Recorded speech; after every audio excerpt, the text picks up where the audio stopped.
Eu tinha 20 anos quando tudo começou, e nunca mais fui a mesma. Trabalhava como secretária na metalúrgica do seu Roberto, um homem respeitado, dono de tudo ali, menos de si mesmo. Naquela época, Itabira ainda cheirava a ferro e chuva, e mulher pobre aprendia cedo a abaixar a cabeça. Eu achava que meu destino era servir café, datilografar cartas e voltar para casa cansada, com cheiro de graxa no cabelo. Mas bastou um olhar dele para bagunçar tudo o que eu acreditava. No começo, era só gentileza. Um bom dia, mais demorado, uma preocupação disfarçada com o meu almoço. Eu fingia não perceber, mas sentia. O coração disparava toda vez que ele me chamava na sala dele. E foi ali, entre papéis e silêncio, que meu erro e meu milagre começaram. Nunca pensei que um amor proibido pudesse caber dentro de uma vida tão pequena. Mas coube e transbordou. Quando percebi que carregava dentro de mim o filho do meu patrão, o mundo pareceu parar. Eu sabia o que me esperava. O julgamento, a vergonha, a solidão. Só não sabia que, antes de me virar as costas, ele ainda ia surpreender a todos e mudar para sempre o destino dessa fábrica. E o meu. O ar na sala de reuniões da metalúrgica Andrade em Filhos era tão denso que podia ser cortado com uma faca. 12 homens, todos pilares da indústria de Itabira, sentavam-se ao redor da imponente mesa de mogno, seus rostos uma máscara de incredulidade e julgamento. O cheiro de café forte e charutos caros misturava-se a uma tensão palpável, quase elétrica. No centro de tudo, de pé na cabeceira da mesa, estava Roberto Andrade. Ele não parecia o mesmo homem que, horas antes, comandava aquela empresa com uma autoridade inabalável. O terno de linho, sempre impecável, parecia amassar sobre seus ombros caídos. Seu rosto, normalmente bronzeado e seguro, estava pálido, e uma fina camada de suor brilhava em sua testa, apesar do ar-condicionado zumbindo discretamente no canto. Seus olhos, de um azul profundo que raramente revelava qualquer emoção, agora varriam os rostos dos sócios e diretores, um por um, como se procurasse um único pingo de compreensão em um oceano de condenação. O silêncio era o pior, um silêncio que se seguiu à tempestade. A tempestade tinha nome e sobrenome. Beatriz Andrade, sua esposa. Ela havia invadido a empresa naquela manhã. Uma fúria elegante em seu vestido de seda, seus gritos ecoando pelo saguão de mármore, acusando-o, expondo uma verdade que ele mantivera escondida nas sombras de sua vida dupla. A palavra amante fora dita. O nome Elsa fora cuspido com desprezo. E a acusação final, a mais devastadora de todas, pairava no ar como fumaça tóxica. Um filho, um bastardo. Agora, na quietude fria da sala de reuniões, Roberto tinha que dar a sua resposta.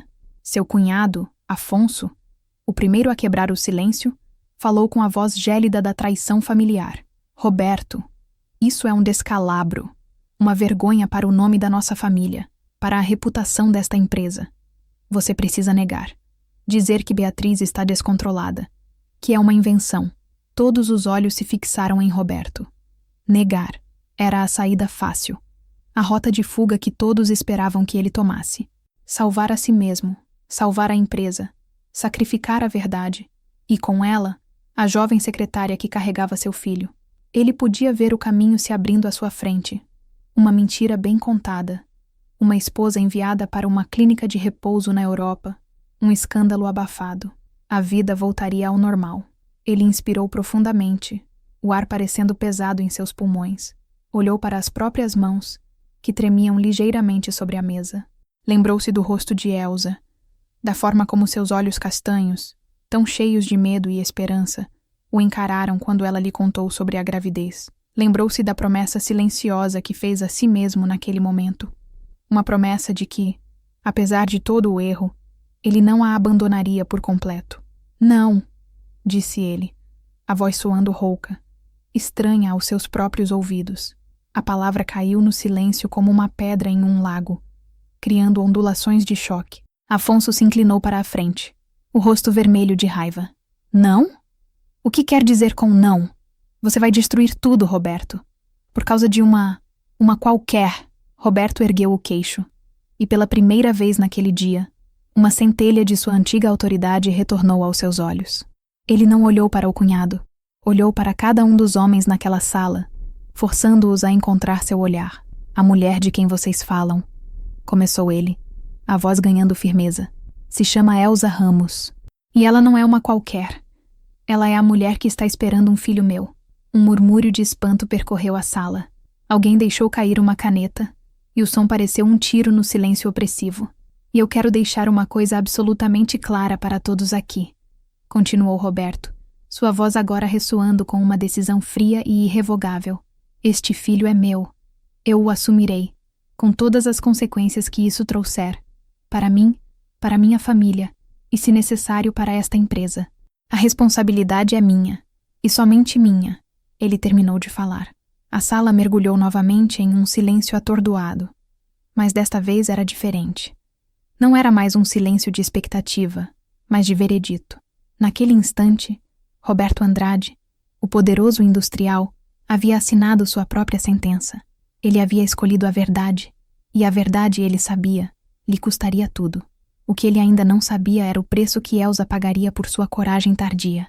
Muito antes de seu nome ser sussurrado nos corredores de uma grande empresa, Elsa Ramos era apenas uma menina magricela, com joelhos ralados, e um olhar que parecia carregar o peso do mundo, antes mesmo de entendê-lo. Ela nasceu e cresceu em uma pequena casa de 2 cômodos nos fundos de um terreno em Itabira, um lugar onde o cheiro de terra molhada e sabão de coco era a fragrância constante de sua infância. Sua mãe, Dona Lúcia, era lavadeira. Uma mulher de mãos grossas e rachadas pelo trabalho incessante, mas cujo toque no rosto da filha era a coisa mais suave que Elsa conhecia. A vida de Elsa era regida pelo ritmo do trabalho da mãe. Acordava com o som da tábua de lavar sendo esfregada. Adormecia com o cheiro de roupa passada a ferro de carvão. Desde os 12 anos, sua rotina era ajudar. Ajudava a torcer os lençóis pesados, a estender as roupas no varal que cruzava o quintal de terra batida, a dobrar as camisas engomadas dos senhores para quem sua mãe trabalhava. Estude, minha filha, dizia Dona Lúcia, a voz cansada, mas firme, enquanto mergulhava mais uma peça de roupa no tanque de cimento. Estude para não ter as mãos como as minhas, para não depender do favor de ninguém. E Elsa estudava. À noite, à luz de um lampião a querosene, ela devorava os livros que pegava emprestado na pequena biblioteca da escola. Sonhava com um mundo além dos varais e dos tanques de roupa. Um mundo onde ela usaria sapatos sem furos e vestidos que não fossem remendados. Sonhava em trabalhar em um escritório, com uma máquina de escrever, como as moças que via passar no centro da cidade. Aos 20 anos, o sonho pareceu tomar forma. Uma vaga de secretária foi aberta na metalúrgica Andrade em Filhos, a maior empresa da região, a força motriz que movia Itabira. Era um cargo simples, quase de copeira glorificada, mas para Elsa era o passaporte para outro universo. Ela passou na entrevista, mais pela sua caligrafia impecável e seu jeito tímido e respeitoso do que por qualquer experiência prévia. No seu primeiro dia, sentiu-se como um peixe fora d'água. O prédio era um gigante de concreto e vidro, imponente e frio. Os corredores eram polidos, os telefones não paravam de tocar, e os homens passavam por ela em seus ternos escuros, exalando um ar de importância que a fazia se encolher. Seu trabalho consistia em servir café, atender alguns telefonemas, organizar papéis e, acima de tudo, ser invisível. Ela aprendeu rápido. Aprendeu a baixar os olhos quando um diretor passava, a sorrir de forma contida, a nunca dar sua opinião. O ambiente era masculino, hierárquico, e as poucas mulheres que trabalhavam ali sabiam que seu lugar era definido por linhas invisíveis, mas rígidas. Elas eram as secretárias, as faxineiras, as copeiras. Eram a engrenagem silenciosa que permitia que a grande máquina funcionasse. Foi nesse mundo que ela viu Roberto Andrade pela primeira vez. Ele não era apenas o dono, ele era uma presença. Alto, com cabelos grisalhos nas têmporas que lhe conferiam um charme distinto, ele se movia pelos corredores com uma energia que parecia carregar todos os outros com ele. Sua voz era um barítono calmo, mas que impunha respeito imediato. Quando ele entrava em uma sala, o ar mudava. Para Elsa, ele era tão distante quanto uma estrela. Ela servia seu café todas as manhãs, colocando a xícara em sua mesa com licença, doutor, Roberto, e se retirava em silêncio, o coração batendo um pouco mais rápido pela simples proximidade. Ele mal a notava. Para ele, ela era apenas a moça do café, parte da mobília de seu império. E por muito tempo foi só isso. Elsa se contentava com seu pequeno salário, que ajudava a aliviar o fardo de sua mãe. Sentia um orgulho silencioso por trabalhar naquele lugar, por ter escapado, ainda que por pouco, do destino dos tanques de roupa. Ela não pedia mais nada, não sonhava com mais nada. Apenas fazia seu trabalho, dia após dia, uma figura quieta e eficiente no canto de um mundo que não era o seu. Ela não imaginava que o homem que mal a via estava prestes a virar seu universo de cabeça para baixo, com a mesma força com que sua empresa arrancava minério das entranhas da terra. Os meses se transformaram em um ano, e a rotina de Elsa na metalúrgica tornou-se uma segunda pele. Ela conhecia o som exato dos sapatos de cada diretor no corredor, o horário em que o cheiro de óleo das máquinas no pátio se intensificava, e a maneira precisa como o Dr. Roberto gostava de seu café. Forte, sem açúcar, servido exatamente às 8 da manhã. A mudança foi sutil, quase imperceptível. Começou com um olhar. Um dia, ao colocar a xícara na mesa dele, suas mãos se roçaram por uma fração de segundo. Foi um acidente. Nada mais. Mas quando ela ergueu os olhos para se desculpar, ele não estava olhando para os papéis, como de costume. Ele estava olhando para ela. Seus olhos azuis não a atravessaram como se ela fosse invisível. Eles a viram. Por um instante, o tempo pareceu parar. Ele deu um leve sorriso, um gesto tão pequeno, mas que aqueceu o rosto de Elsa de uma forma que ela nunca havia sentido. Obrigado, Elsa, ele disse. Ele usou o nome dela. A partir daquele dia, algo mudou. Ele começou a cumprimentá-la pela manhã, não com um aceno de cabeça genérico, mas com um "Bom dia, Elsa", que parecia destinado apenas a ela. Às vezes, quando ela trazia documentos para ele assinar, ele puxava a conversa, perguntava sobre sua família, sobre seus estudos interrompidos, sobre os livros que ela gostava de ler. Para os outros, ele continuava sendo o chefe imponente, mas naqueles breves momentos, na quietude de seu escritório, ele era apenas Roberto, um homem que parecia carregar um peso nos ombros, um cansaço que seu status não conseguia esconder. Elsa se viu esperando por esses pequenos momentos. Eram como pequenas ilhas de calor em um dia de trabalho frio e impessoal. Ela começou a se arrumar um pouco mais, a prender o cabelo de um jeito diferente, a escolher com mais cuidado seus vestidos simples. Sentia uma agitação nervosa no estômago sempre que se aproximava da porta dele. Um dia, ele a deteve quando ela estava saindo de sua sala. Elsa, espere. Ela se virou, o coração na garganta. Eu notei sua caligrafia nos relatórios que você organiza, disse ele apontando para uma pilha de papéis. É muito bonita, clara, elegante. Elsa sentiu o rosto corar. Obrigada, senhor. Não me chame de senhor quando estivermos a sós, disse ele a voz baixa. Chame-me de Roberto. Aquilo foi um marco, uma linha invisível que foi cruzada. A formalidade que a mantinha a uma distância segura havia sido dissolvida por ele. Naquele ambiente estritamente hierárquico, era um gesto de intimidade chocante. Ela começou a perceber coisas sobre ele que os outros não viam. A maneira como ele massageava as têmporas quando estava sob pressão, o suspiro quase inaudível que ele dava ao final de um longo dia, o olhar distante que por vezes tomava seu rosto quando ele pensava que ninguém estava olhando. Ele era mais do que o chefe poderoso. Era um homem com suas próprias vulnerabilidades. A gentileza dele era o que a desarmava. Em um mundo onde ela estava acostumada a ser ignorada ou tratada com condescendência, a atenção de Roberto era como água no deserto. Ele a tratava como uma igual, como alguém cuja opinião importava. Pedia seu parecer sobre a organização de documentos. Elogiava sua eficiência. Agradecia com um calor que ia além da mera polidez. Ela sabia que era perigoso. Sabia que ele era casado, um homem de outro mundo, com uma esposa, filhos, uma vida da qual ela jamais faria parte. Sua mãe a havia ensinado a ter cuidado, a manter distância dos patrões. Eles vivem em um mundo, e nós em outro, minha filha. Não se pode misturar as coisas, dizia a voz de Dona Lúcia em sua mente. Mas o coração de Elsa não ouvia a razão. Estava fascinado pela gentileza, seduzido pela atenção. Cada bom dia, Elsa. cada sorriso, cada conversa breve, era um tijolo a mais na construção de um sentimento que ela não ousava nomear. Ela estava se apaixonando não pelo dono da empresa, mas pelo homem que, pela primeira vez em sua vida, a fazia sentir que ela era alguém. A transição aconteceu em uma tarde chuvosa de inverno. O expediente havia terminado, e o prédio da metalúrgica esvaziava-se rapidamente, deixando para trás um silêncio que era quebrado apenas pelo som da chuva batendo contra as vidraças. Elsa estava terminando de organizar sua mesa quando o telefone de seu ramal tocou. O som estridente no corredor vazio. Elsa? Você ainda está aí? Era a voz de Roberto. Sim, doutor Roberto. Estava de saída. Pode vir à minha sala um instante, por favor?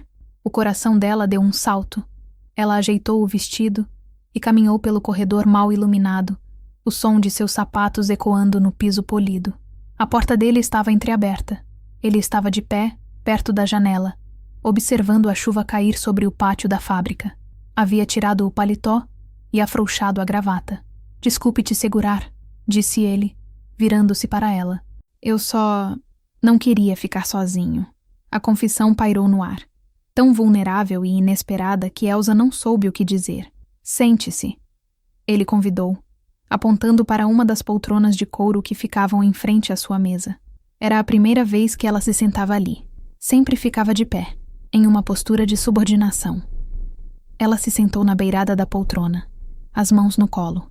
Ele não se sentou atrás da mesa, a barreira de poder entre eles.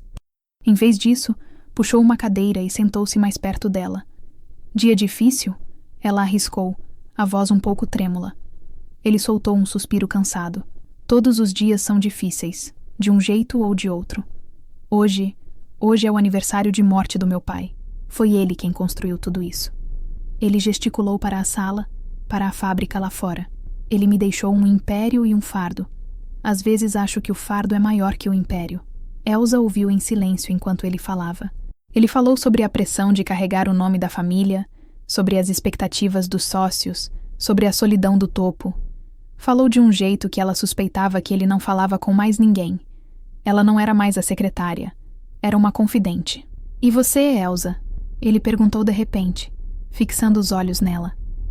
Do que você sente falta? A pergunta a pegou de surpresa. Eu não sei. Acho que sinto falta de tempo para ler. Sinto falta de poder estudar. O que você estudaria se pudesse? Letras, eu acho. Adoro histórias. Adoro palavras. Ele sorriu, um sorriso genuíno que iluminou seu rosto cansado. Eu também, mas a vida me empurrou para os números, para o aço e para o minério. Eles ficaram ali, conversando, enquanto a tarde virava a noite. A chuva continuava a cair lá fora, criando uma bolha de intimidade que os isolava do resto do mundo. Falaram de livros, de sonhos perdidos, de pequenas alegrias. Elsa sentiu as barreiras dentro de si desmoronarem. Pela primeira vez, ela não era a filha da lavadeira, a moça pobre de Itabira. Era apenas Elsa, uma mulher com seus próprios pensamentos e sentimentos, conversando com um homem que parecia igualmente faminto por uma conexão real. Quando finalmente se deram conta do avançado da hora, um constrangimento pairou entre eles. A magia da conversa se dissipou, e a realidade de quem eles eram voltou a se impor. Está tarde. Eu preciso ir, disse ela, levantando-se. Ele se levantou também. Eles ficaram parados por um momento, a uma distância pequena demais. Roberto ergueu a mão, como se fosse tocar o rosto dela, mas hesitou e a deixou cair. Obrigado por ficar, Elsa, disse ele, a voz novamente baixa e íntima. Não foi nada, Roberto. Naquela noite, ao caminhar para casa sob uma garoa fina, Elsa sentia-se flutuando. A conversa havia mudado tudo. Não era mais apenas sobre gentileza e olhares. Era sobre almas que se reconheciam, sobre uma solidão compartilhada. Ela sabia, com uma certeza assustadora, que havia cruzado um ponto sem retorno. O patrão e a secretária haviam desaparecido naquela sala. O que restou foram apenas um homem e uma mulher, perigosamente próximos de esquecer o abismo que os separava. As conversas depois do expediente tornaram-se um ritual. Nem sempre, mas com uma frequência que transformou a exceção em uma regra velada. Eram encontros disfarçados de trabalho extra, de relatórios a serem finalizados de arquivos a serem organizados. Para qualquer um que passasse pelo corredor, era apenas o chefe dedicado e sua secretária eficiente. Mas dentro das 4 paredes do escritório, um mundo inteiro florescia. O escritório de Roberto, antes um lugar de poder intimidador, transformou-se no jardim secreto deles. Era ali que as máscaras caíam. Elsa não era mais a funcionária submissa, e ele não era o industrial implacável. Eram apenas 2 pessoas encontrando refúgio uma na outra. O primeiro toque de verdade aconteceu numa dessas noites. Ele estava frustrado com um contrato que não se resolvia, andando de um lado para o outro.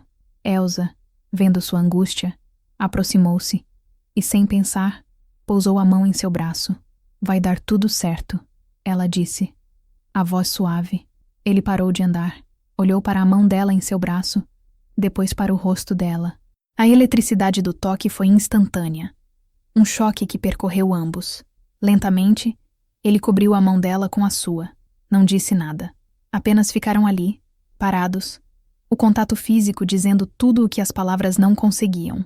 A partir daí, os limites foram se esvanecendo. Começaram a se encontrar fora da fábrica. Encontros discretos, em lugares onde ninguém os conheceria. Uma cidadezinha vizinha, um restaurante simples à beira da estrada, um mirante com vista para as montanhas de Minas. Eram encontros roubados, cheios de uma felicidade febril e uma ansiedade constante. Elsa se sentia viva de uma forma que nunca imaginara. Com Roberto, ela conheceu coisas que só via nos filmes ou lia nos livros. Ele a levava para ouvir música, apresentava-a a novos sabores, incentivava-a a falar sobre suas ideias, seus sonhos. Ele a olhava com uma admiração que a fazia se sentir a mulher mais extraordinária do mundo. Mas a cada momento de alegria, uma sombra de culpa a seguia. Ela sabia que estava vivendo uma mentira. Pensava na esposa dele, uma mulher cujo rosto ela só conhecia por fotos em colunas sociais. Pensava em seus filhos. Pensava na sua própria mãe e no que ela diria se soubesse. O medo era um companheiro constante, um gosto amargo no fundo da garganta, mesmo nos momentos mais doces. "Você não se arrepende?" ela perguntou a ele uma vez, enquanto caminhavam por um parque deserto ao entardecer. Ele parou e a virou para si, segurando seu rosto entre as mãos. "Meu único arrependimento, Elsa, é não ter te conhecido 20 anos atrás. É ter construído minha vida toda no caminho errado e só ter encontrado a direção certa agora, quando já é tarde demais." As palavras dele eram um bálsamo e um veneno. A confortavam, mas também confirmavam o que ela já sabia. O relacionamento deles não tinha futuro. Era um interlúdio, um parêntese na vida dele. Para ela, no entanto, estava se tornando a vida inteira. Eles criaram um código próprio, uma linguagem de olhares e pequenos gestos que podiam usar mesmo dentro da fábrica. Um toque sutil em um documento que ele lhe entregava, um olhar mais demorado por cima da xícara de café, uma palavra com duplo sentido que só eles entendiam. Era um jogo perigoso, e a adrenalina de manter o segredo tornava tudo ainda mais intenso. Elsa vivia em um estado de dualidade constante. No trabalho, era a secretária eficiente e discreta. Em casa, era a filha cuidadosa que escondia da mãe a origem do brilho em seus olhos. E nos momentos roubados com Roberto, era uma mulher apaixonada, vivendo um amor que, ela sabia, era tão bonito quanto impossível, tão vibrante quanto condenado.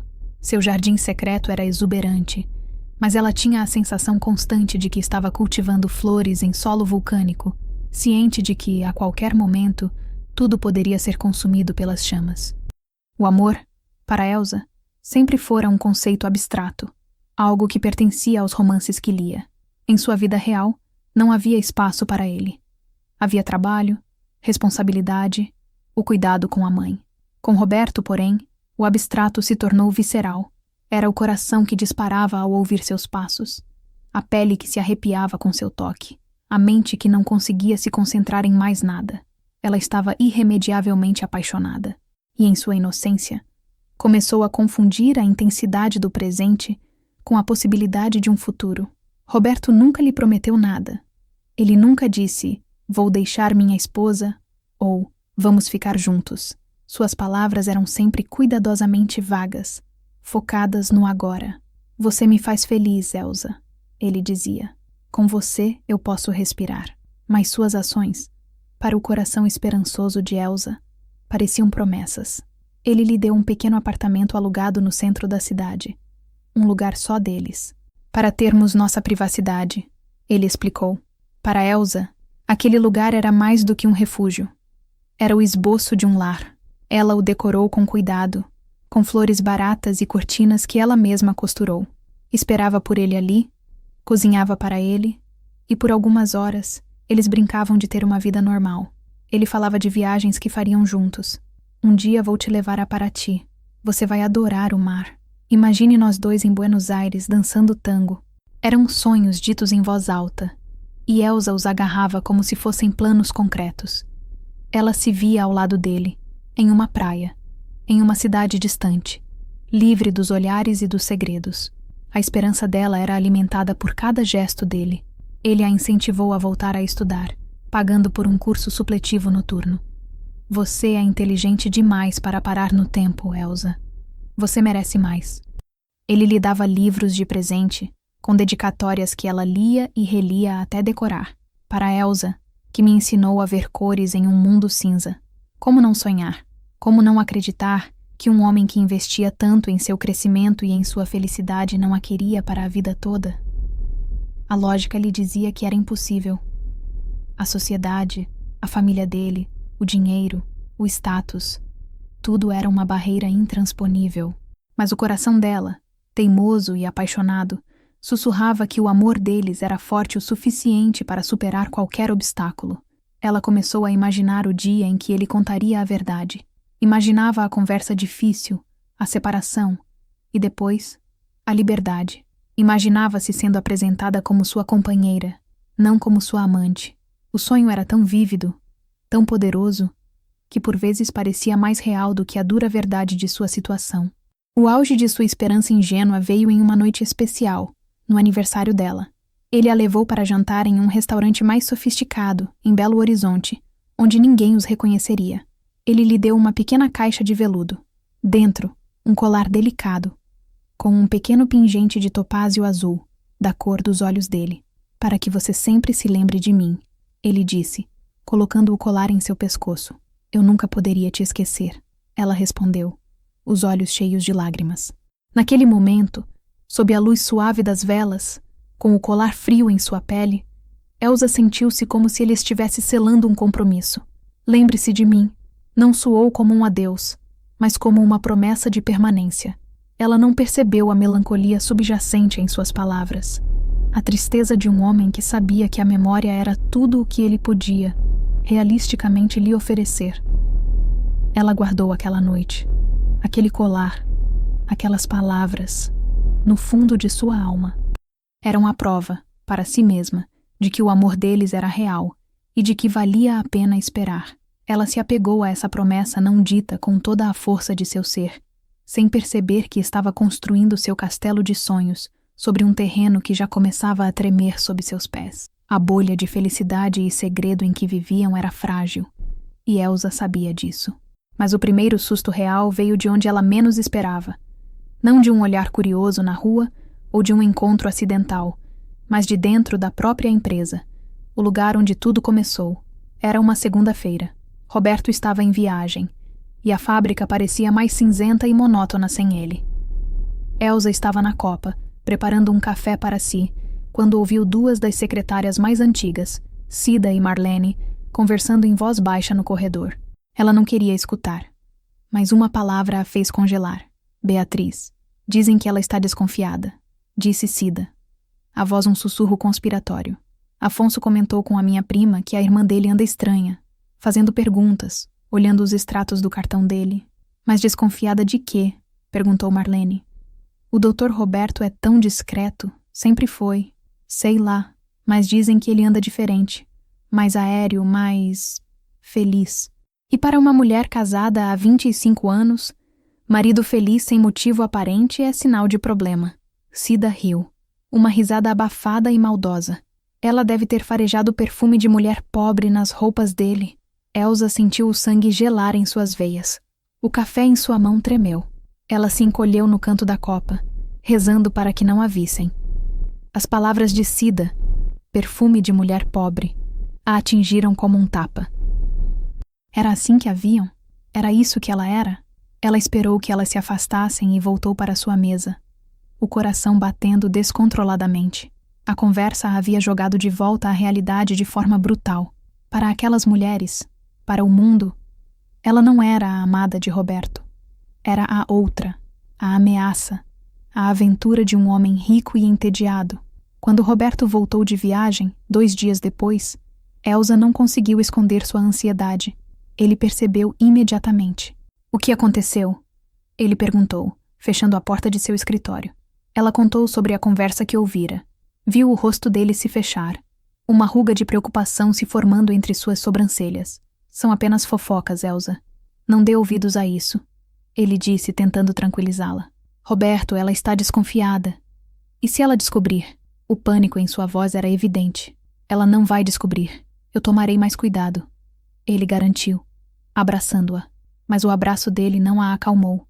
Pela primeira vez, ela sentiu uma distância nele, uma cautela que não existia antes. Ele parecia mais preocupado em abafar o problema do que em confortá-la. O incidente mudou a dinâmica entre eles. Roberto tornou-se mais reservado na fábrica. As conversas no escritório cessaram. Os olhares cúmplices foram substituídos por uma formalidade profissional. Os encontros no apartamento tornaram-se mais esporádicos e apressados. A alegria despreocupada deu lugar a uma tensão constante. Elsa se sentia como se estivesse andando em uma corda bamba. O medo de ser descoberta era uma dor física, uma pontada constante no estômago. Ela começou a observar os rostos de seus colegas de trabalho, procurando por sinais de suspeita. Cada risinho, cada olhar de soslaio, parecia ser sobre ela. A sombra da esposa de Roberto, antes uma figura distante e abstrata, agora se projetava sobre cada aspecto de sua vida. Elsa começou a imaginar Beatriz em todos os lugares. No supermercado, na rua, no cinema. A mulher anônima das colunas sociais agora tinha um rosto em sua mente, um rosto de raiva e traição. O jardim secreto deles havia sido invadido por uma erva daninha, o medo, e Elsa percebeu, com um desespero crescente, que o medo era mais forte do que as flores.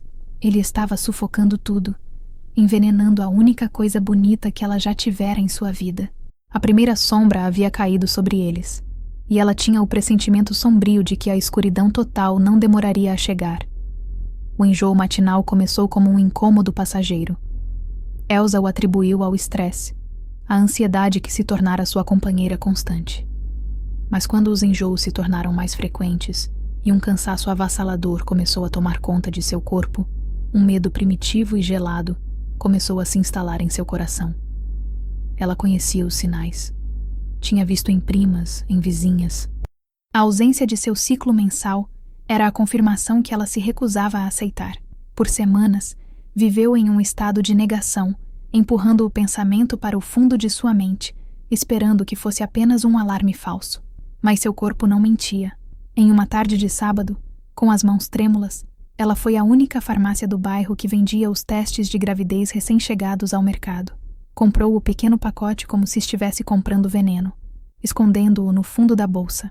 Em casa, trancou-se no banheiro minúsculo, o coração batendo tão forte que parecia que ia quebrar suas costelas. Seguiu as instruções com uma precisão robótica, as mãos suando frio. E então, esperou.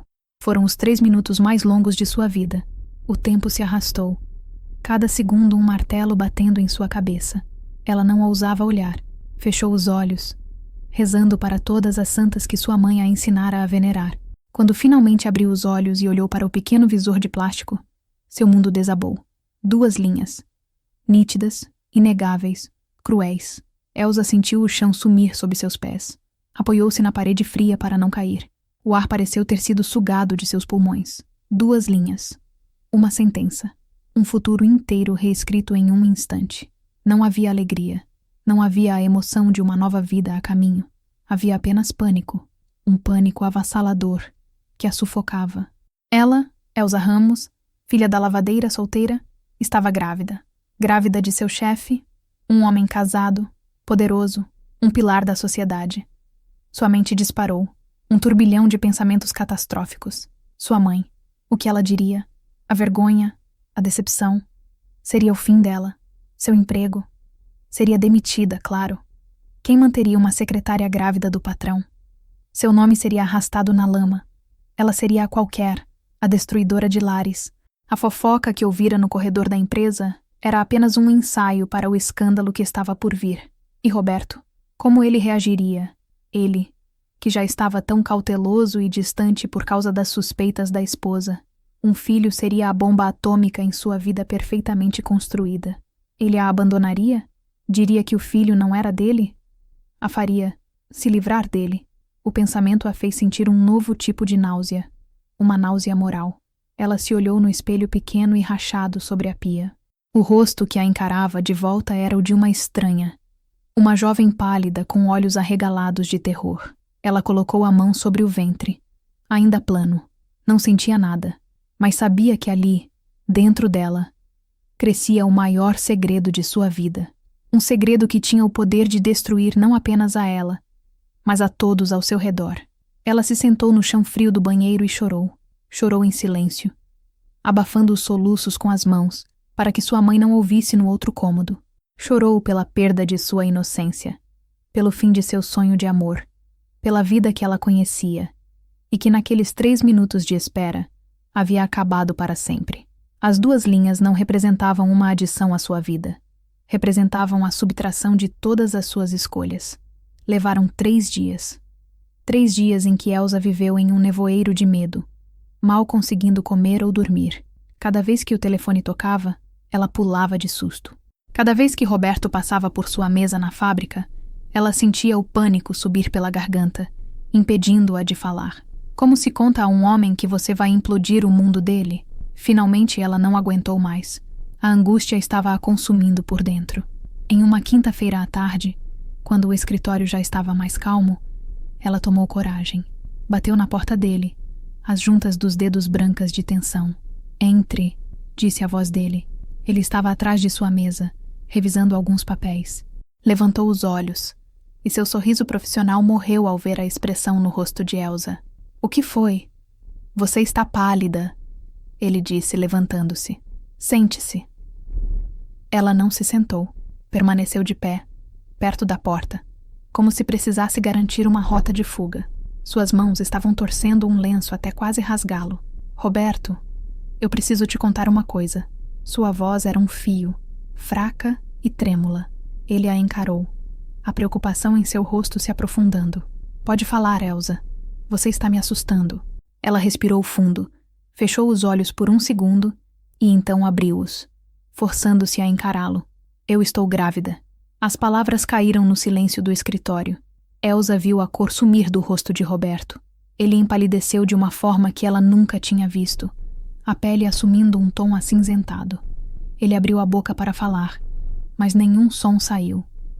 Apoiou-se na mesa, como se suas pernas tivessem perdido a força. Grávida? Ele finalmente conseguiu dizer, a palavra soando oca, desprovida de qualquer emoção. Elsa apenas assentiu, incapaz de falar mais. As lágrimas que ela vinha segurando por dias, finalmente começando a escorrer por seu rosto. Ele passou a mão pelo cabelo, um gesto de puro desespero. Caminhou até a janela e ficou de costas para ela, olhando para o pátio da fábrica sem realmente ver nada. O silêncio se esticou, tenso, cada segundo pesando sobre Elsa como uma tonelada. Ela esperava gritos, acusações, negação. Esperava o pior. Quando ele finalmente se virou, seu rosto não era de raiva, mas de um homem completamente derrotado. Havia uma profundidade de conflito em seus olhos que a chocou. É meu? Ele perguntou. A voz baixa, quase inaudível. A pergunta a feriu, mas ela entendeu que ele precisava perguntar. Você sabe que sim, Roberto. Ele assentiu lentamente, aceitando a verdade. Meu Deus, Elsa. Meu Deus. Ele andou pela sala, a energia nervosa emanando dele. Beatriz, ela vai me matar. Não, pior, ela vai me destruir. Elsa encolheu-se. Era o que ela temia. A primeira preocupação dele era a esposa, a fachada, a reputação. Eu não sei o que fazer, ela sussurrou, a voz embargada pelo choro. Eu estou com tanto medo. O som de seu sofrimento pareceu atravessar o pânico dele. Ele parou de andar e olhou para ela, realmente olhando para a mulher apavorada à sua frente. Um lampejo de algo que parecia com um antigo carinho cruzou seu rosto. Ele se aproximou e, hesitantemente, tocou seu braço. Calma. Nós vamos dar um jeito. Sua voz era tensa, mas ele estava tentando ser reconfortante. Primeiro de tudo, ninguém pode saber. Ninguém. Você está me entendendo? Ela assentiu. Eu vou te ajudar, Elsa. Eu juro que vou. Ele continuou, a mente já trabalhando, formulando um plano. Você não vai ficar desamparada. Eu vou arrumar um médico, um lugar para você ficar. Longe daqui, longe de Itabira, longe de tudo isso. Vou te mandar dinheiro todo mês. Você e a criança terão tudo o que precisarem. Elsa ouvia as palavras, mas o que ela realmente escutava era o que não estava sendo dito. Ele estava a afastando, a escondendo. O relacionamento deles, o amor que ela acreditava existir, estava sendo transformado em uma transação, um problema a ser gerenciado. Ele não disse, nosso filho. Ele disse, a criança. Ela sentiu um frio profundo se instalar em sua alma. Aquele era o verdadeiro Roberto Andrade. Não o amante gentil que lhe dava livros e colares, mas o industrial pragmático que protegia seu império a qualquer custo. Tudo bem, ela disse, a voz vazia. Aceitou o plano dele em silêncio, porque não via outra alternativa. Era pobre, sozinha e grávida. Sua sobrevivência, e a do filho que carregava, dependia da boa vontade daquele homem. Naquele momento, no escritório que um dia fora seu jardim secreto, Elsa entendeu a verdadeira natureza de sua condição. Ela não era a parceira dele naquela crise, era a crise. E ele faria de tudo para contê-la. O plano de Roberto foi posto em ação com uma eficiência fria e impessoal. 2 semanas depois da confissão, Elsa pediu demissão da metalúrgica. A versão oficial, cuidadosamente elaborada por ele, era que sua mãe estava doente e ela precisava se mudar para o interior para cuidar dela. Ninguém questionou. Elsa era tão discreta que sua partida mal foi notada. Ela se despediu de sua mãe com o coração partido, inventando uma história sobre uma oportunidade de trabalho irrecusável em Juiz de Fora. Dona Lúcia, embora triste com a partida da filha, ficou orgulhosa. Mal sabia ela que Elsa estava sendo enviada para o exílio. Roberto arranjou tudo. Um de seus advogados a encontrou na rodoviária e lhe entregou um envelope com dinheiro e uma passagem de ônibus. O destino não era Juiz de Fora, mas uma cidade pequena e sem graça na zona da mata. Um lugar onde ninguém a conhecia, onde ela não seria ninguém. O lugar que ele arranjou para ela era um quarto nos fundos de uma pensão de uma senhora idosa, Dona Alzira, que fora instruída a não fazer perguntas. O quarto era limpo, mas impessoal. Tinha uma cama, um guarda-roupa e uma janela que dava para um muro descascado. Aquele cubículo seria seu mundo pelos próximos meses.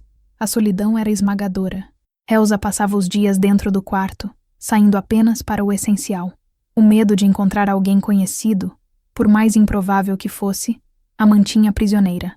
As semanas se arrastavam, monótonas e silenciosas. O único contato com o mundo exterior era a visita mensal de um mensageiro que lhe trazia um envelope com dinheiro e um bilhete curto e formal de Roberto, perguntando se ela precisava de algo. Ele nunca ligava. Nunca a visitava. Com o passar dos meses, a barriga de Elsa começou a crescer, tornando sua condição visível, inegável. A gravidez, que deveria ser um momento de alegria e expectativa, era para ela uma fonte de vergonha e isolamento. Ela conversava com o bebê em seu ventre, sussurrando histórias e promessas, tentando criar um laço com a única pessoa que tinha no mundo. O dinheiro de Roberto garantia que ela não passasse fome, que tivesse um teto sobre a cabeça e que pudesse pagar as consultas com o médico que ele indicara. Mas nenhuma quantia de dinheiro podia preencher o vazio em sua alma. Ela se sentia como um segredo sujo que fora varrido para debaixo do tapete. A desilusão com Roberto era um processo lento e doloroso. No começo, ela se agarrava à esperança de que ele a amava, de que tudo aquilo era uma medida temporária e necessária para protegê-los.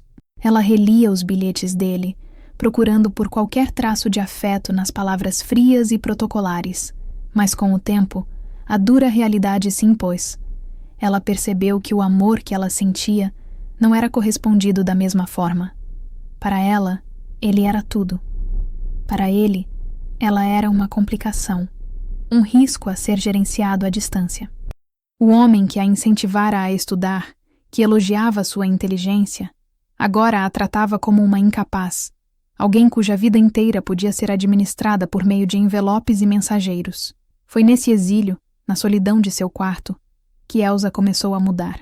A garota ingênua e sonhadora começou a dar lugar a uma mulher que aprendia a depender apenas de si mesma. A dor da desilusão forjou nela uma nova força. Ela não chorava mais por Roberto, chorava por si mesma, pela vida que perdera. Em uma tarde, por volta do 6º mês de gravidez, ela estava sentada à janela, observando o muro descascado, quando sentiu o bebê chutar pela primeira vez. Um movimento forte, uma afirmação de vida dentro dela. E pela primeira vez desde que vira as 2 linhas no teste, Elsa sorriu. Naquele momento, ela fez uma promessa a si mesma e ao seu filho. Não importava o que Roberto fizesse ou deixasse de fazer. Não importava o quão sozinha ela estivesse. Ela seria forte por aquela criança. Ela seria mãe e pai, se necessário. Ela o criaria com todo o amor e a dignidade que ela mesma estava sendo negada. Aquele chute foi a sua revelação. O foco de sua vida mudou. Não era mais sobre um amor perdido ou um homem que a decepcionara. Era sobre a vida que carregava. Uma vida que dependia inteiramente dela. O exílio imposto por Roberto teve um efeito inesperado. Em vez de quebrá-la, começou a forjar a mulher resiliente que ela se tornaria. Ela ainda estava sozinha, mas não estava mais à deriva. Tinha um propósito. Enquanto Elsa vivia seu exílio silencioso, em Itabira, a vida de Roberto Andrade se tornara um campo minado. Ele se movia com a cautela de um homem que sabe que a qualquer momento pode pisar em uma bomba. A ausência de Elsa, em vez de trazer alívio, criara um vácuo em sua vida que o trabalho e a rotina familiar não conseguiam preencher. Ele se tornou mais irritadiço, mais distante. Em casa, as conversas com Beatriz eram monossilábicas, trocadas sobre uma mesa de jantar longa e fria. Ele se enterrava em relatórios da empresa, usando o trabalho como um escudo contra as perguntas não feitas, mas que pairavam nos olhos de sua esposa. Beatriz Andrade não era uma mulher tola. Casada com Roberto há mais de 2 décadas, ela conhecia cada nuance de seu humor, cada inflexão de sua voz. Ela sentia a distância dele não como um abismo que se abrira de repente, mas como uma fenda que vinha se alargando lentamente ao longo dos meses. A felicidade forçada, a distração, a irritabilidade eram peças de um quebra-cabeça que ela estava determinada a montar. Sua suspeita, inicialmente um vago desconforto, começou a tomar forma. Ela começou a prestar atenção. Notou as ligações misteriosas que ele recebia em seu escritório em casa, as saídas não explicadas, os saques em dinheiro que não correspondiam a nenhuma despesa familiar. E, acima de tudo, a ausência daquela secretária. A moça quieta de olhos grandes que ela vira algumas vezes na empresa. Elsa. O nome martelava em sua mente.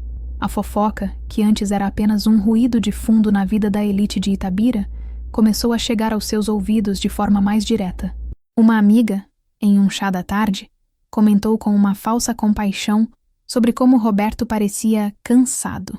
Outra mencionou ter visto o carro dele perto de um bairro mais humilde da cidade, meses atrás. Eram pequenas agulhadas, testes para ver sua reação.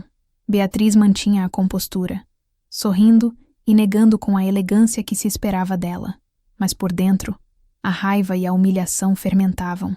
A ideia de que Roberto, seu marido, o pai de seus filhos, pudesse tê-la traído com uma funcionária, uma ninguém, era uma afronta insuportável à sua posição, ao seu orgulho, à sua vida inteira.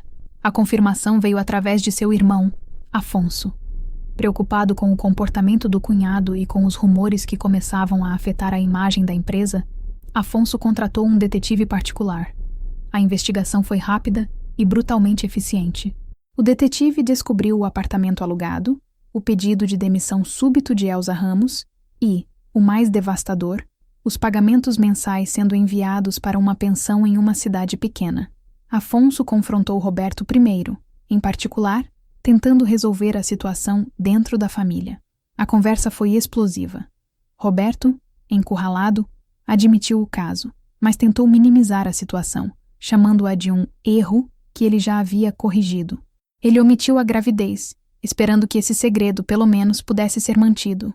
Mas Afonso, temendo pelo patrimônio da família e pela estabilidade da empresa, sentiu que Beatriz precisava saber de parte da verdade para controlar o marido. Ele contou à irmã sobre o caso, sobre o apartamento, sobre o dinheiro. Apresentou a traição como um deslize passageiro, agora terminado. Para Beatriz, no entanto, não havia deslize. Havia uma traição profunda e humilhante. A notícia a atingiu com a força de um golpe físico. A dor inicial rapidamente se transformou em uma fúria gelada. Ela se sentiu enganada, feita de boba não só pelo marido, mas por uma cidade inteira que provavelmente já sussurrava sobre sua desgraça pelas suas costas. A tempestade que se formava dentro dela não era de tristeza, mas de vingança. Ela não iria chorar em seu quarto. Ela não seria a esposa traída e sofredora. Ela faria Roberto pagar, e faria isso publicamente. Queria que ele sentisse a mesma humilhação que ela estava sentindo. A informação de que Elsa não estava mais na cidade não a acalmou. Pelo contrário, a enfureceu ainda mais. Roberto não apenas a traíra, mas agora estava sustentando a amante em algum lugar. O que mais ele estava escondendo? A tempestade estava prestes a estourar, e Beatriz Andrade faria questão de que, quando acontecesse, não houvesse abrigo para ninguém, principalmente para Roberto. A noite em que Beatriz decidiu confrontar Roberto foi fria e sem estrelas. Ele chegou em casa mais tarde do que o habitual, o cansaço do dia gravado em seu rosto. A casa estava silenciosa, as luzes baixas. Os filhos estavam fora, em suas respectivas universidades, deixando a mansão grande e vazia, um palco perfeito para o drama que se desenrolaria. Ele a encontrou na biblioteca, sentada em uma poltrona de couro, um copo de uísque intocado na mesinha ao lado.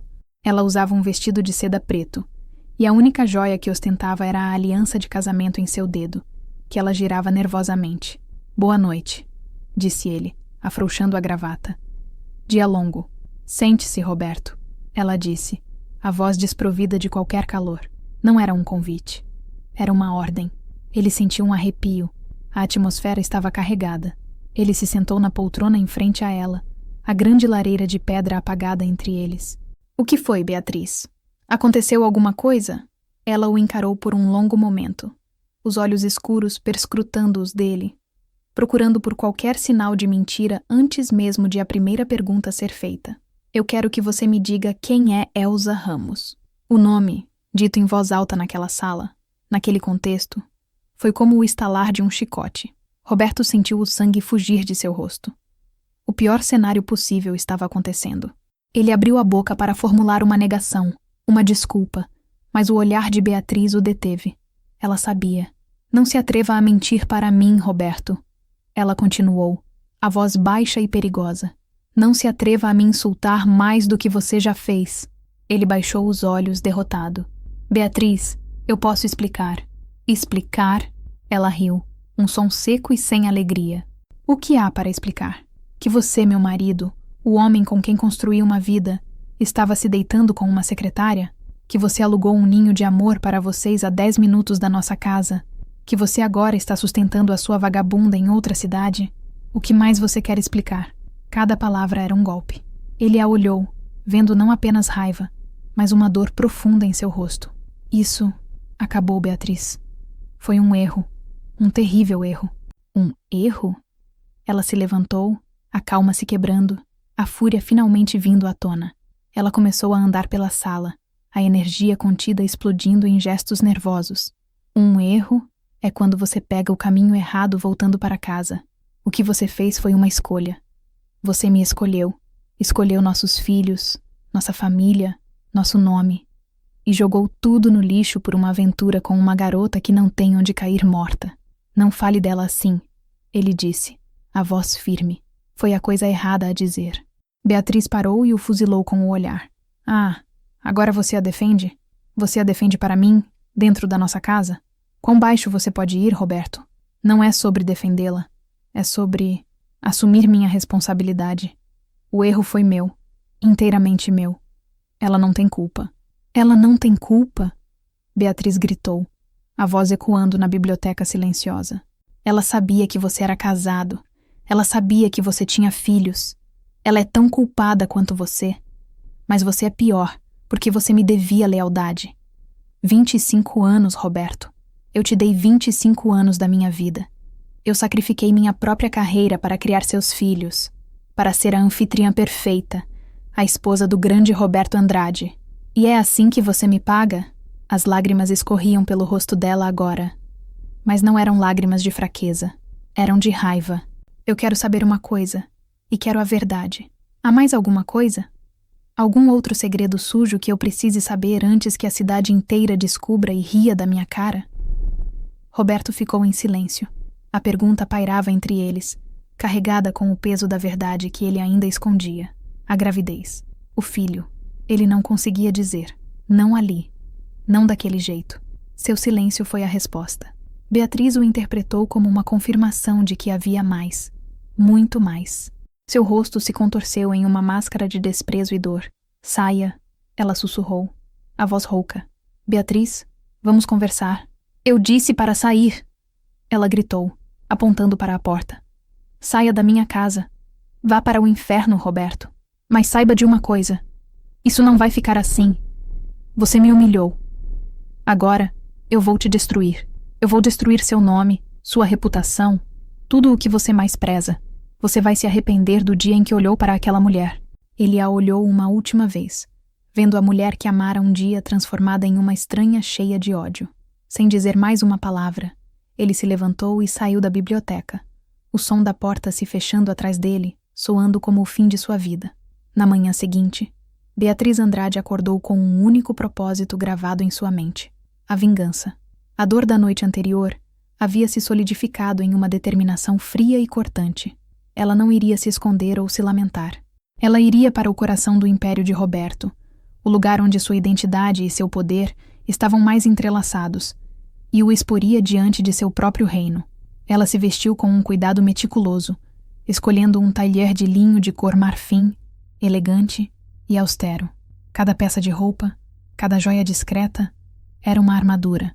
Ela não ia parecer uma esposa descontrolada, ia parecer uma rainha cujo trono fora ameaçado. Quando chegou à sede da metalúrgica Andrade em Filhos, por volta das 10 da manhã, sua presença causou um rebuliço imediato. Beatriz raramente visitava a empresa. Sua entrada no saguão de mármore foi como a de uma celebridade inesperada. Recepcionistas e funcionários de baixo escalão a olhavam com uma mistura de curiosidade e apreensão. Ela não parou na recepção. Caminhou diretamente para os elevadores privativos da diretoria, a postura ereta, o olhar fixo à frente. Ignorou os "bom dia, senhora" Andrade, que a seguiram. No andar da presidência, a secretária de Roberto, uma mulher mais velha que substituíra Elsa, levantou-se abruptamente ao vê-la. Senhora Andrade, que surpresa! O Dr. Roberto está em uma reunião. Eu não me importo, disse Beatriz, a voz cortante, passando pela secretária como se ela não existisse. Ela abriu a porta do escritório de Roberto com um empurrão, sem bater. Ele estava lá, de pé, conversando com 2 diretores. Os 3 se viraram, chocados com a interrupção abrupta. Beatriz, o que você está fazendo aqui? Disse Roberto, a voz uma mistura de surpresa e pavor. Ela o ignorou. Seu olhar varreu a sala e se fixou nos 2 diretores, que a olhavam constrangidos. Senhores, peço que se retirem. Eu preciso ter uma conversa particular com o meu marido. Os homens, sentindo a tensão insuportável, praticamente correram para fora da sala, fechando a porta atrás de si. Agora sozinhos, Roberto a encarou. Você não pode fazer isso. Isso é o meu local de trabalho. Seu local de trabalho? Ela zombou, caminhando pela sala, tocando os objetos na mesa dele com um desprezo contido. Este lugar é tão sujo quanto você, Roberto. Foi aqui, não foi? Foi nestas salas, nestes corredores, que você me desrespeitou. Que você transformou nosso casamento em uma piada. Beatriz, por favor, vamos conversar em casa. Nós não temos mais uma casa. Ela gritou, a fúria que vinha contendo finalmente explodindo. A porta do escritório não estava totalmente fechada, e sua voz, alta e clara, começou a vazar para o corredor, onde funcionários curiosos já começavam a se reunir a uma distância segura. Você destruiu nossa casa quando decidiu se envolver com a sua secretária, a Elsa. Não é esse o nome dela? A pobrezinha que você tirou da lama e depois escondeu quando ela se tornou um inconveniente. Dentro do escritório, Roberto tentava acalmá-la, o rosto pálido de humilhação. Fale baixo, pelo amor de Deus. Todos estão ouvindo. Eu quero que eles ouçam. Ela bradou, movendo-se em direção à porta e abrindo-a completamente. Agora ela estava no limiar, o palco perfeito, falando não apenas para Roberto, mas para todo o andar. Eu quero que todos saibam que tipo de homem é Roberto Andrade. Um homem que não tem respeito pela própria família. Um mentiroso. Um adúltero. O corredor ficou em um silêncio sepulcral. Todos os olhos estavam fixos na cena. Era um espetáculo que seria contado e recontado por anos. A esposa traída, em toda a sua fúria justa, expondo o marido poderoso. E eu quero saber o que mais você está escondendo, Roberto. Ela continuou, a voz tremendo de emoção. Esse dinheiro que você manda para ela todo mês, é para quê? Para calar a boca dela? Ou tem mais alguma coisa? Ela está grávida? É isso? Você teve a audácia de me dar um bastardo? A palavra bastardo pairou no ar, carregada de veneno e escândalo. Roberto ficou paralisado. A acusação que ele mais temia agora dita em voz alta para que todo o seu mundo ouvisse. Ele não respondeu. Seu silêncio foi, mais uma vez, uma confissão. Beatriz viu a verdade no rosto dele. Um som que era uma mistura de soluço e risada escapou de seus lábios. A humilhação final. Ela se virou, não mais para Roberto, mas para a plateia silenciosa no corredor. Seu olhar era de desprezo por todos eles, por aquele lugar, por aquele mundo que seu marido construíra sobre uma base de mentiras. Sem dizer mais uma palavra, ela deu as costas e se afastou, caminhando pelo corredor com a mesma postura régia com que chegara. Deixou para trás um rastro de destruição. Um marido exposto, uma empresa em choque e um segredo que agora não era mais um segredo, mas uma bomba relógio prestes a explodir. O escândalo se espalhou pela empresa como um incêndio. Em questão de horas, a história da fúria de Beatriz Andrade era o único assunto em todos os cantos, da linha de produção aos escritórios da diretoria. O nome de Elza Ramos, antes sussurrado, agora era gritado, e a acusação de uma gravidez pairava sobre tudo, uma nuvem escura e pesada. Afonso, o cunhado de Roberto, convocou uma reunião de emergência com os sócios e diretores. A reputação da metalúrgica Andrade e Filhos, uma instituição na comunidade, estava em jogo. A moralidade naqueles tempos era um ativo tão valioso quanto o aço. E foi assim que Roberto se viu de pé na cabeceira daquela mesa de mogno, o epicentro de um terremoto que ele mesmo criara. A cena era exatamente como a do início da história, mas agora, com todo o contexto que a precedeu, o peso em seus ombros era infinitamente maior. Ele ouvira as sugestões, as ordens veladas, negar, desacreditar a esposa, interná-la, abafar o escândalo, proteger o nome da família, proteger o dinheiro. Eram as jogadas de sempre, o manual de sobrevivência dos homens de sua classe. Por um momento, ele considerou, era o caminho da autopreservação, o caminho que fora treinado a vida inteira para seguir. Mas então, algo dentro dele se quebrou. Talvez tenha sido a imagem do rosto de Beatriz, contorcido de dor e raiva. Talvez tenha sido a lembrança da vulnerabilidade nos olhos de Elza quando ela lhe contou sobre a gravidez. Ou talvez tenha sido o peso de anos de mentiras, de viver uma vida que não era inteiramente sua, de ser o homem que todos esperavam que ele fosse, e não o homem que ele queria ser. Ele olhou para os rostos na sala, homens que ele conhecia há anos. Viu neles não a preocupação com ele, mas a preocupação com seus investimentos, com a mancha em sua reputação coletiva. E percebeu que estava cansado. Cansado de fingir, de esconder, de proteger uma imagem que se tornara uma prisão. A decisão que ele tomou naquele instante não foi por Elza, não foi por heroísmo, foi por ele mesmo. Foi um ato de libertação, por mais destrutivo que fosse. Era a primeira vez em muito tempo que ele sentia que estava no controle de seu próprio destino, mesmo que esse destino fosse a ruína. Quando seu cunhado, Afonso, o pressionou, dizendo: "Você vai destruir tudo, Roberto, por causa de uma qualquer." A palavra qualquer o atingiu. Elza não era uma qualquer. Ela era a única pessoa que o vira como ele realmente era, com suas falhas e fraquezas, e ainda assim o acolhera. Ela era a mãe de seu filho. Chamar de qualquer a mulher que carregava uma parte dele era uma ofensa que ele não podia mais tolerar. E então ele falou: "A mulher de quem vocês falam se chama Elsa Ramos, e ela não é uma qualquer. Ela é a mulher que está esperando um filho meu." Ao dizer as palavras, sentiu um fardo imenso ser tirado de seus ombros. A verdade, por mais terrível que fosse, era mais leve que o peso de suas mentiras. "E eu quero deixar uma coisa absolutamente clara para todos aqui", ele continuou, a voz ganhando a força da convicção. "Este filho é meu. Eu o assumirei, com todas as consequências que isso trouxer. Para mim, para minha família e, se necessário, para esta empresa. A responsabilidade é minha, e somente minha." Ele viu o choque nos rostos deles, a incredulidade se transformando em condenação. Sabia o que estava por vir. Sabia que perderia a presidência da empresa que seu pai construiu, que seu casamento estava acabado, que seu nome na cidade seria para sempre manchado. Mas pela primeira vez em anos, ele se sentiu íntegro. Um homem falho, um homem que cometera erros terríveis, mas um homem que, no momento mais crucial, escolheu não se esconder atrás de mais uma mentira. Ele sacrificou seu império por um átimo de honestidade. Era uma coragem tardia, uma coragem que já havia custado caro a Elsa, mas era a única coragem que ele tinha para oferecer. Ao sair daquela sala, deixando para trás os sócios atônitos, Roberto Andrade não era mais um prisioneiro de sua própria vida. Era apenas um homem, livre e arruinado. As consequências da confissão de Roberto foram rápidas e severas, como ele previra. Em uma semana, o conselho diretor o afastou da presidência, nomeando Afonso como seu substituto interino. Seu nome foi removido do papel timbrado da empresa. Ele se tornou um pária em seu próprio império. O divórcio de Beatriz foi litigioso e amargo.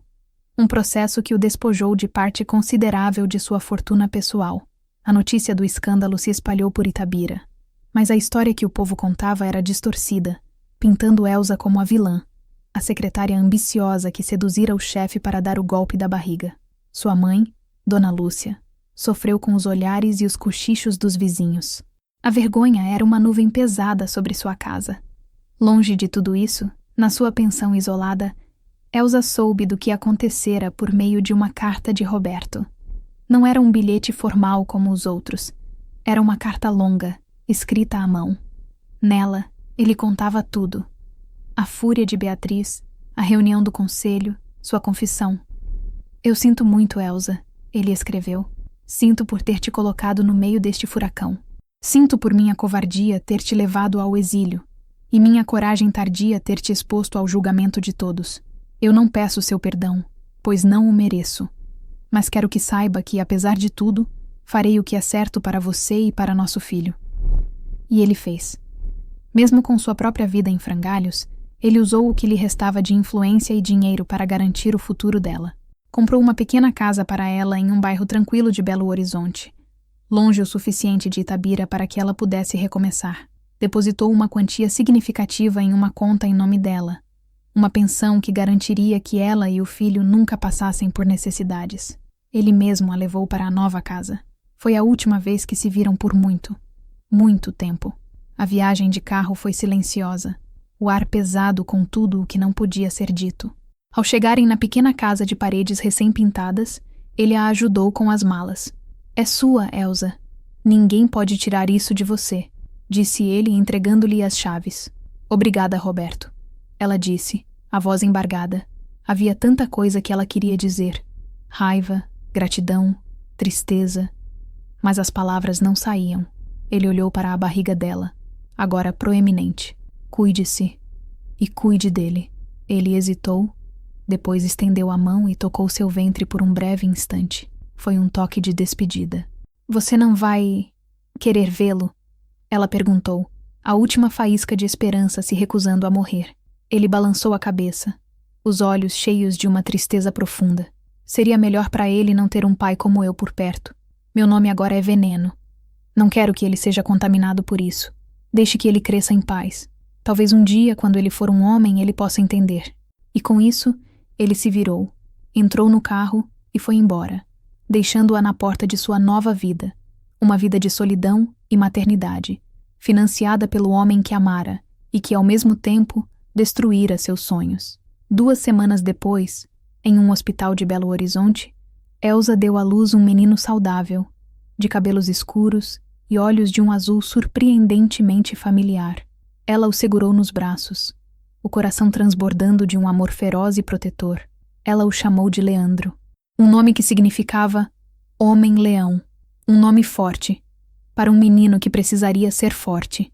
Ao olhar para o rostinho de seu filho, Elsa soube que sua vida de menina havia acabado para sempre. Agora, ela era mãe e faria de tudo, absolutamente tudo, para que o mundo de Leandro fosse melhor que o seu. Os anos que se seguiram foram uma tapeçaria tecida com fios de luta, amor e uma resiliência silenciosa. Elsa e Leandro se estabeleceram em sua pequena casa em Belo Horizonte, criando um universo próprio, um refúgio contra o mundo exterior. A pensão de Roberto chegava pontualmente todo mês, garantindo o teto e a comida, mas era o trabalho de Elsa que dava dignidade e propósito à vida deles. Ela transformou um dos quartos da casa em um pequeno ateliê de costura. A habilidade que aprendera com a mãe, remendando e ajustando roupas, floresceu em um talento. Começou fazendo pequenos concertos para os vizinhos e, aos poucos, sua fama de costureira caprichosa se espalhou pelo bairro. Logo, ela estava fazendo vestidos de festa, uniformes escolares, cortinas. O som de sua máquina de costura se tornou a trilha sonora da infância de Leandro. Elsa era uma mãe leoa. Protegia Leandro de tudo, especialmente das perguntas sobre seu pai. Para os outros, ela era viúva. Era uma mentira que lhe doía, mas era mais simples do que a verdade complicada e dolorosa. Ela não queria que seu filho crescesse com o estigma da palavra bastardo que Beatriz gritara naquele corredor. Leandro era um menino brilhante e curioso. Tinha a energia e a determinação da mãe e o olhar pensativo e analítico do pai. Elsa investiu tudo o que tinha na educação dele. Comprava-lhe livros, incentivava seus estudos, sentava-se com ele todas as noites para fazer o dever de casa. O sonho que ela tivera para si, o de estudar, de ter uma vida para além do trabalho braçal, ela o transferiu inteiramente para o filho. Ela nunca falou mal de Roberto para Leandro. Quando o menino, inevitavelmente, começou a fazer perguntas sobre o pai ausente, Elsa criava histórias vagas sobre um homem bom e inteligente que tivera que viajar para muito longe. Ele te amaria muito se estivesse aqui, ela dizia. E nessas palavras, ela mesma encontrava um estranho consolo. A vida dela era o filho. Ela acordava antes do sol para adiantar suas costuras, preparava o café de Leandro, o levava para a escola e depois voltava para a máquina de costura, onde ficava até tarde da noite. Raramente saía, não tinha amigos íntimos. Sua vida social se resumia às conversas com as clientes e às reuniões de pais e mestres na escola. Às vezes, à noite, depois que Leandro dormia, a solidão a visitava. Ela se sentava na varanda, olhando para as estrelas, e pensava em Roberto. Perguntava-se onde ele estaria, o que estaria fazendo. Havia ressentimento, sim, pela forma como ele a descartara de sua vida, mas também havia uma gratidão relutante pela segurança que ele lhes proporcionara, e, no fundo, uma nostalgia do amor que um dia sentira. O colar de topázio azul estava guardado em uma caixinha, uma relíquia de outra vida. Os anos passaram depressa, marcados pelo crescimento de Leandro. A primeira palavra, os primeiros passos, o primeiro dia de aula, a formatura no colégio. Elsa observava cada marco com um orgulho que mal cabia em seu peito. Seu filho estava se tornando um homem bom, educado, respeitoso. Era sua obra-prima, sua justificação. Roberto Andrade tornou-se uma figura fantasmagórica em suas vidas. Uma assinatura em um cheque, um nome em uma transferência bancária. Nada mais. Ele cumpriu sua promessa de não interferir, de não contaminar a vida do filho com seu nome manchado. E Elsa, embora às vezes desejasse que Leandro pudesse conhecer o pai, acabou por aceitar que talvez fosse melhor assim. Ela havia construído um mundo para eles, um mundo seguro, e naquele mundo eram apenas os dois, e isso por muito tempo foi o suficiente. À medida que Leandro entrava na adolescência, a figura de seu pai, antes uma ausência facilmente preenchida pelas histórias da mãe, tornou-se um buraco um ponto de interrogação em sua identidade. Ele via seus amigos com seus pais, nos jogos de futebol, nas festas de aniversário, e a falta do seu se tornava mais aguda. Ele era um jovem inteligente e observador. A história da viagem longa já não o satisfazia. Ele percebia a hesitação nos olhos de sua mãe quando o assunto surgia, a forma como ela mudava de assunto rapidamente. Sabia que havia algo mais. Mãe, eu quero saber a verdade. Ele disse a ela uma noite quando tinha 16 anos. Estavam na cozinha depois do jantar. Sua voz era calma, mas firme. Não era mais a pergunta de uma criança curiosa, mas a exigência de um homem em formação. Elsa sentiu o chão se abrir. O momento que ela tanto temera havia chegado. Ela olhou para o filho, para os olhos azuis tão parecidos com os de Roberto, e soube que não podia mais mentir. Com a voz embargada, ela contou. Não tudo. Não os detalhes mais dolorosos do amor e da humilhação, mas contou o essencial. Contou que seu pai era um homem importante, de outra cidade, que já era casado quando se conheceram. Contou que ele não pudera ficar com eles, mas que sempre os ajudara à distância. Ela suavizou as arestas, omitiu a crueldade do exílio, a dor da rejeição. Pintou um quadro de circunstâncias trágicas, não de falhas morais. Leandro ouviu em silêncio, o rosto impassível, absorvendo cada palavra. A revelação não o chocou tanto quanto o entristeceu. A imagem idealizada que ele criara do pai herói desmoronou, substituída pela de um homem real, falho e complicado. Qual o nome dele? Ele perguntou ao final. Roberto Andrade. Ela sussurrou. Naquela noite, Leandro foi para a biblioteca pública. Passou horas pesquisando em jornais antigos. Encontrou artigos sobre a metalúrgica Andrade em Filhos, sobre o escândalo que abalou a empresa anos atrás, sobre o afastamento de seu presidente. As peças do quebra-cabeça se encaixaram, revelando uma história muito mais dura e crua do que a que sua mãe contara. Ele sentiu raiva. Raiva de Roberto, por sua covardia. Raiva da sociedade, por ter julgado sua mãe. E uma tristeza profunda por sua mãe, por tudo o que ela passara sozinha. Ele entendeu o sacrifício dela, a força que ela teve para protegê-lo de tudo aquilo. Seu amor e admiração por Elsa, que já eram imensos, se aprofundaram em uma devoção reverente. A descoberta não o quebrou. Pelo contrário, acendeu nele uma nova determinação. Ele se dedicou ainda mais aos estudos. Queria ser alguém não para impressionar o pai ausente, mas para honrar a mãe presente. Queria construir um nome para si mesmo, um nome que não fosse manchado por escândalos, um nome que desse orgulho a Elsa. Ele nunca mais tocou no assunto com a mãe de forma direta, mas algo na relação deles mudou. Havia uma nova camada de compreensão, um entendimento mútuo que não precisava de palavras. Leandro se tornou ainda mais protetor, mais carinhoso. Ele via a força por trás da aparente fragilidade dela. O fantasma de Roberto Andrade continuou a pairar sobre suas vidas, mas de uma forma diferente. Para Leandro, ele não era mais um herói ou um vilão. Era uma lição sobre as consequências das escolhas, sobre o peso dos segredos e sobre a coragem que, às vezes, se manifesta não na presença, mas na ausência. Leandro decidiu que sua vida seria a antítese da de seu pai. Ele seria um homem presente, honesto e leal. E essa decisão, forjada na dor da descoberta, moldaria o resto de seu destino. Os anos continuaram a passar. Leandro se formou em engenharia de produção com honras, o melhor aluno de sua turma. Começou a trabalhar em uma grande empresa em São Paulo, construindo uma carreira sólida e respeitável. Elsa, agora com seus cabelos brancos e as mãos marcadas pelo trabalho, vivia uma velhice tranquila, o coração cheio de orgulho do homem que seu filho se tornara. Ela tinha 78 anos quando o telefonema veio. Era um número desconhecido, de Itabira. Do outro lado da linha, uma voz formal e solene se apresentou como o advogado da família Andrade. Senhora Elsa Ramos? Perguntou o homem. Sim, ela respondeu, o coração dando um salto de apreensão. Lamento informar que o senhor Roberto Andrade faleceu esta manhã. Elsa se sentou, a mão no peito. A notícia a atingiu de uma forma que ela não esperava. Décadas de silêncio e distância não haviam apagado a marca que aquele homem deixara em sua vida.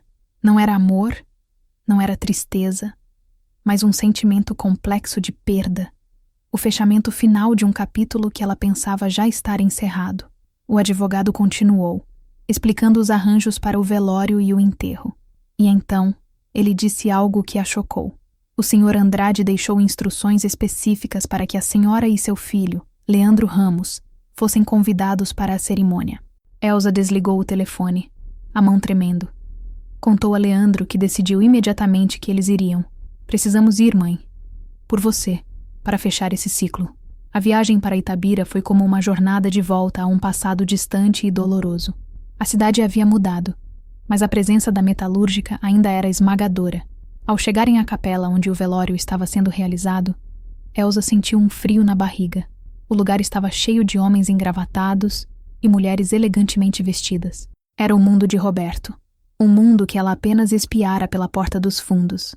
Ela e Leandro, com suas roupas simples, mas dignas, eram claramente forasteiros. Os olhares curiosos e os cochichos os seguiram enquanto caminhavam em direção ao caixão. Beatriz estava lá, uma matriarca envelhecida, mas ainda imponente, recebendo os pêsames. Seus olhos encontraram os de Elsa por um instante, e neles não havia mais ódio, apenas um cansaço infinito, a resignação de uma guerra que terminara sem vencedores. Elsa olhou para o rosto de Roberto, sereno na morte, o homem que a fizera sonhar, que a abandonara, que a salvara. Todas as emoções de uma vida inteira vieram à tona. Ela não chorou, apenas ficou ali, em silêncio, prestando sua última homenagem. Quando estavam de saída, um homem alto, de cabelos grisalhos e olhos azuis familiares, aproximou-se deles. Era o filho mais velho de Roberto. Leandro? Ele perguntou, olhando para o meio-irmão que nunca conhecera. Sim, respondeu Leandro. O homem estendeu a mão. Eu sou Carlos Andrade. Meu pai, ele falava de você às vezes nos últimos anos. Havia um constrangimento no ar, mas também uma tentativa genuína de conexão. Ele então se virou para Elsa, o olhar cheio de um respeito inesperado. Senhora Ramos, meu pai deixou algo para a senhora. E para o Leandro. Ele queria que eu mesmo entregasse. Carlos lhes estendeu um envelope grosso, selado. É uma carta. Ele me pediu para garantir que chegasse às suas mãos. Elsa pegou o envelope. O papel pesado em suas mãos trêmulas. Era a última palavra de Roberto, vinda de além do túmulo. Uma última convocação para um acerto de contas que levara uma vida inteira para acontecer. Naquela noite, de volta a Belo Horizonte, na quietude de sua pequena sala, Elsa sentou-se com Leandro ao seu lado. O envelope de Carlos Andrade estava sobre a mesa de centro, um objeto carregado com o peso de mais de 40 anos de silêncio. Por um longo tempo, nenhum dos dois ousou tocá-lo. Você quer que eu leia, mãe? Leandro perguntou, a voz suave. Elsa balançou a cabeça. Não, eu preciso fazer isso. Com as mãos que tremiam um pouco, ela pegou o envelope e o abriu cuidadosamente. Dentro, havia várias folhas de papel, cobertas pela caligrafia forte e inclinada de Roberto, um pouco tremida pela idade. Havia também um documento legal, dobrado ao meio.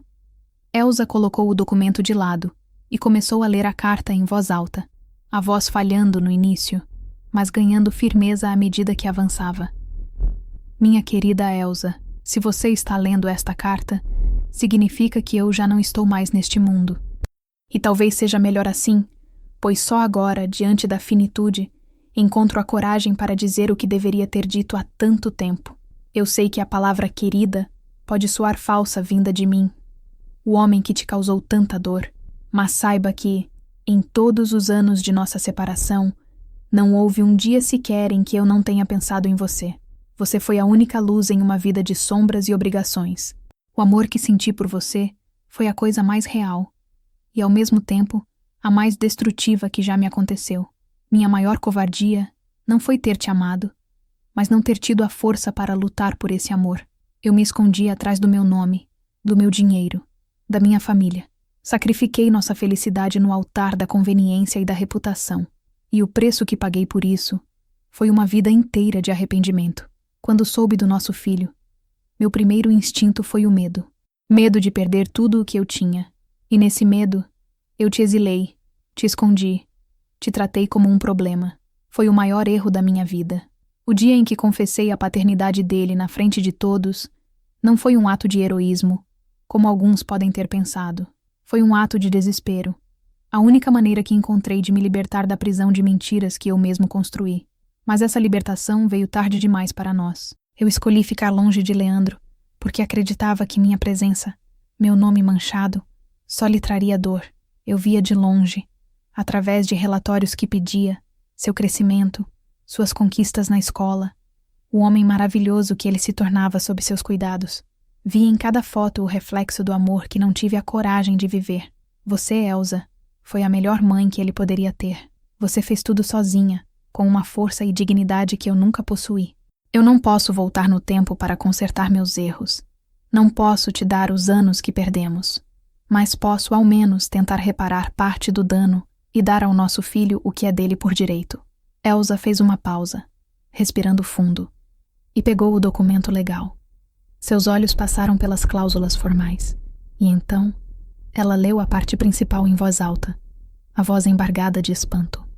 Eu, Roberto Andrade, em pleno uso de minhas faculdades mentais, deixo para meu filho, Leandro Ramos, 50% de todas as minhas ações na metalúrgica Andrade em Filhos, bem como o reconhecimento legal e irrevogável de sua paternidade.